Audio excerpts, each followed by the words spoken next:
Hey everyone, to wrap up the year, I'm finally sharing my full anime figure collection. It's a mix of anime, video game characters, and a few classic cartoon icons. So grab a comfy seat and let's jump right into it. So first up, we have my two resin figures, which are Carrot by Lightyear Studios and Shirahoshi by Jimei Palace. Now, if you don't know much about resins, they are extremely expensive and very heavy, so finding a case that could fit both figures was very difficult. Luckily, I found Moja Case, which can fit both these figures in perfectly. So first up, we've got Carrot by Lightyear Studios. I knew if I had to get a Carrot figure, it had to be in her Sulong form, and I absolutely love her.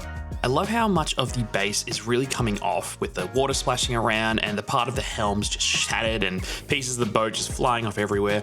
I love so much how the lightning comes off her, all on her bushy tail and her hair, and it really brings this whole piece together. I love how the moon in the background really captures the original image of the panel from the manga, so definitely one of my favorite in my collection.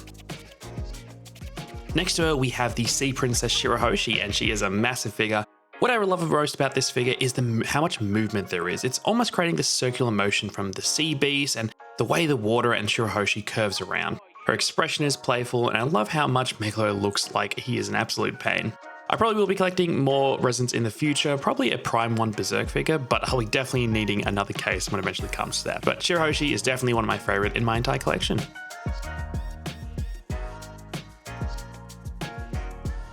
Alright, up to my scale figures now. So first we have Rimuru from Slime, which this is an original piece, really awesomely designed.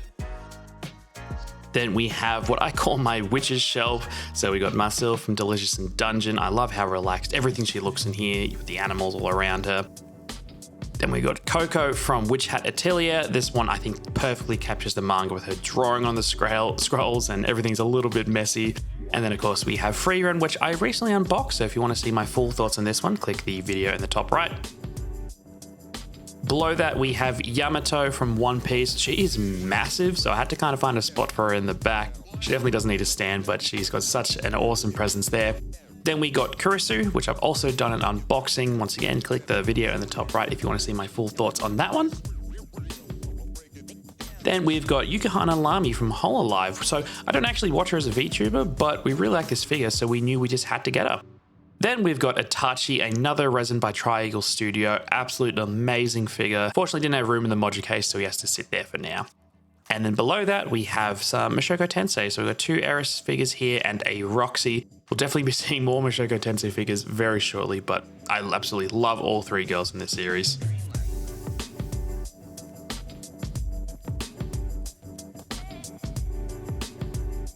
And on my next shelf on the top, we have my Xenoblade Chronicles figures. So we have Mithra and Pyra, two absolutely amazing figures come together. I love how the blades really cross each other and really create this awesome dynamic piece that really reflect each other and also really capture their personalities, I think, really well. So absolutely amazed from Good Smart Company.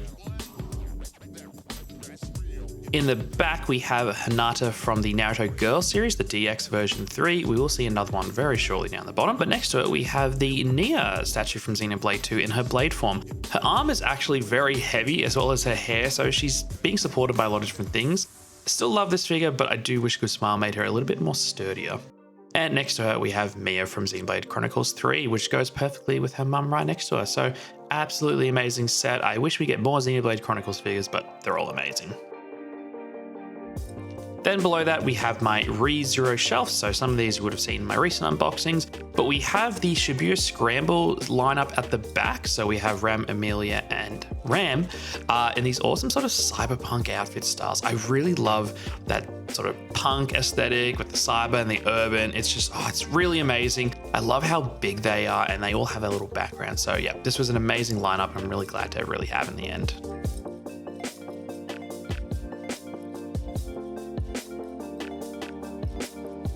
Then next to her, we have some more Mushoku Tensei with Sylphie in her lingerie, an Eris, the palm-sized figure, as well as a Roxy. There will be an Eris one coming later on in the year, so hopefully we can fill that collection out. Next up, we have the Konosuba 10th anniversary figures. So we have Union, Mega Bean, Darkness, and Aqua. These were designed to celebrate the 10th anniversary of Konosuba, so absolutely amazing set to all have here. Let me know in the comments down below, who is your favorite worst girl?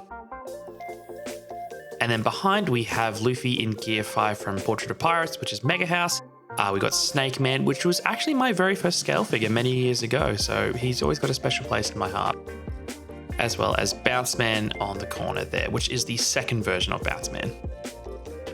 Then on the shelf below, we have further Naruto Girls DX series. So we have Tsunade version 3, Sakura version 3 as well, which this is one of my favorite figures in my entire collection. I love how much everything is popping from the base, and you have the Sakura petals everywhere. Absolute favorite of my collection.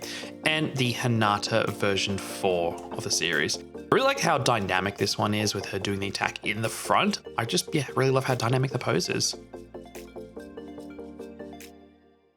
Then on my bottom shelf is what I call my Genshin Impact shelf. So we got Ningguang and Ganyu by Apex Studios. I absolutely love how these two figures actually go together, and it was secretly revealed hidden underneath the leaf that you can actually combine both figures. So really awesome details from Apex. The light in the back actually does light up.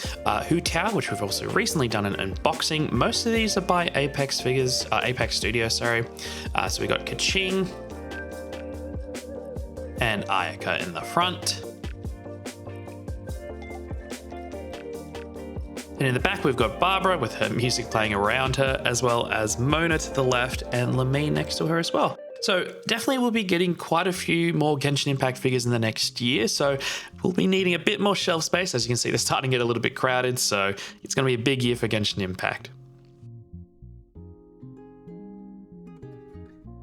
Then on my final shelf, we have a Whitebeard and Ace by Figure Arts. Don't get too many Figure Arts figures these days, but that one still stays in my collection. Absolutely amazing. Then below that, we have my actual favorite figure in my entire collection, which is the Edward and Alphonse figure by Proof Studios. I have had my thoughts on this in a previous Full Metal video, so if you want to see that, please click the video. Then on the next shelf, we have the Portrait of Pirates Naruto Girl series for the Playback Memory series, I believe they're called. So we got Robin as Miss Wednesday with Nami in her pre-time skip outfit.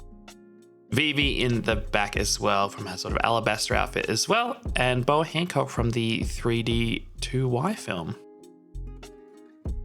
On the next shelf, we have Sasuke and Naruto, which is actually based on a color spread from the manga itself. I know these are based on proper lore characters too in Japanese folklore, but I really love how they've really drawn the folklore aspects into these characters, and I think they are a really great piece to go together. I love how unique they are. That's why I got them in my collection. And on the final shelf, we have Shion from That Time I Got Reincarnated as a Slime in her changing attire, and another Kurisu from Steins Gate. This one is by Katakawa. And we have a final Naruto in his Sage Mode outfit. You can actually put him with a different head, which have his original eyes, but I love his Sage eyes there. And my final figures to show off today are the two First for Figures Avatar The Last Airbender figures. So we have Toph and Aang in their collector edition version. So it's the entire base. We can see Toph earthbending coming off, as well as Aang with Momo on his shoulder. Now his air scooter actually does light up, which I think is a really cool feature to come with. Avatar is my favorite show of all time, so I love to have these in collections. We are getting the Zuko and Katara in the next year, and I believe Zuko is actually coming out very soon, so they'll be joining my collection very shortly. And there we have it, all my anime collections on display. I actually do have quite a lot more that are actually sitting in boxes, as well as a lot of gaming statues. But for now, these are everything that are going to be on display. We will be getting more cases and a lot of figures in the next year, so definitely keep an eye out. Thanks for watching, guys. Let me know down in the comments what your favorite figure is that you picked up this year. But we'll catch you in the next video.